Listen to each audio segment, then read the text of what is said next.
Jeez, I gotta wear my hat less just so I can figure out what to do with my hair. I need gel. Anyways, it's about video game interfaces. It's a terrible topic, but I should be hired. I mean, I should be employed to like do stuff like this. This is basically a resume. I've alluded to it before, but in video games, they should have toggled interfaces so that you have more buttons and more capacities on your controller. Now, it's particularly innovative and useful for like sports games. If you're playing tennis and you're using your analog to go back and forth, you can use your bumper to adjust the angle of your paddle or the strength of your paddle, because you got two bumpers going. Or you can change what kind of stroke you're doing when you're moving your analog stick. And it gives you those capacities. And so obviously the same thing would work for baseball, and it should be able to work for your interfaces when you're playing football games. And just the capacity with our modern technology to make video games so much better than they are it's right there. And never mind what we can do by putting 6 buttons for your thumb and adding an extra bumper on top. Just the capacity that would cost nothing additional in monetary expenses on the consumer nor on the producer. It's just those interfaces are so valuable. Now, you can take a video game controller and use it as the primary interface for an actual instrument. Particularly if you had 6 buttons for your thumb and you got more triggers and bumpers there, you can use your analog stick to toggle what key you're in and go down, up and down the fretboard. But you got all these buttons can actually be attached to real strings on a real instrument. And on your other hand, you got a couple bumpers, you got your analog stick, you got your D-pad and everything. You can play an instrument with your 2 hands like that, and you can technically slide up and down the fretboard on both sides with it. And it's just, the capacity is there, and it's amazing that it's not being utilized. Now, it's very difficult to not want to make this about like a melee interface game like Tekken or like those Mortal Kombat games and stuff. But you kind of want to make it a child-friendly, family-friendly conversation, because that conversation isn't really necessary. But nonetheless, those interfaces and those capacities can be attributed to any game, literally every game, to make them completely better. Never mind actually making a game that's specifically designed to express and utilize the very specific attributes that you're trying to implicate into a game. If you want to put driving capacities or operating capacities, however you want to say it, your fighting capacities, your mobility capacities, even though you can add that to a game and you shouldn't go too extensively for it so that you can work within the parameters that you got, you can make a game completely dedicated to any one application and just make it like phenomenal, absolutely phenomenal.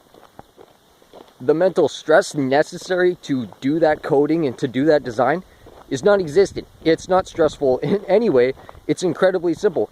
Understanding the code that's necessary, understanding the work that's necessary, understanding the social and political and professional contributions to make that happen, minimal. Anyone can do it. The complication comes in where, are they going to make a well-rounded game? Is it going to be a well-rounded concept that you're working with? That's the part where you need someone who's competent. And I feel that just bringing it up is a display of competence that says, okay, that person they deserve a chance. Because it's not already out there. There's no evidence that it's coming in the future. There's no evidence that anyone in a position to say it is saying it. And why wouldn't they say it? Is that a lack of aptitude? Is that a lack of competence? Because it requires basically no competence. And as far as the aptitude goes, if they have the job, they have the freaking aptitude. So why isn't it happening? The point about the aptitude is it requires no additional aptitudes that you didn't already have on your resume. It's that easy to do.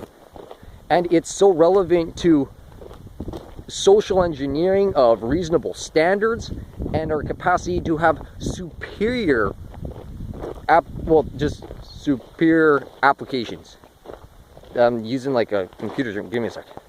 I'll just suffice with game. We could have superior games, but not just games, superior utilities.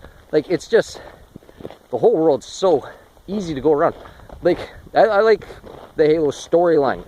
That's why I feel like the game deserves the kind of interface that I'm pro for, as opposed to like thinking, oh, what about a game where it's like God of War or something stupid like that. I've never played God of War, and I'm not saying it's particularly stupid, but the point is that why contribute something awesome to something inferior as your preliminary approach to saying, let's demonstrate this to the world? Because when you're going to demonstrate something, you're not going to go to the full extent of what it's capable of, but that proves it, so you can make an entire game all about it, or an entire industry all about it. An entire application is proven, and it's going to be better than the way you used it. But the forefront might as well be something worth putting effort into. And then so when you think of any aspect of our economy, of our politics, of our policies, of our social lives, of our recreation, you don't see anything like this as a form of making something superior because it's easy to and it should be done. There's just no industry is as good as it can or should be just based on basic, comprehensive, face value.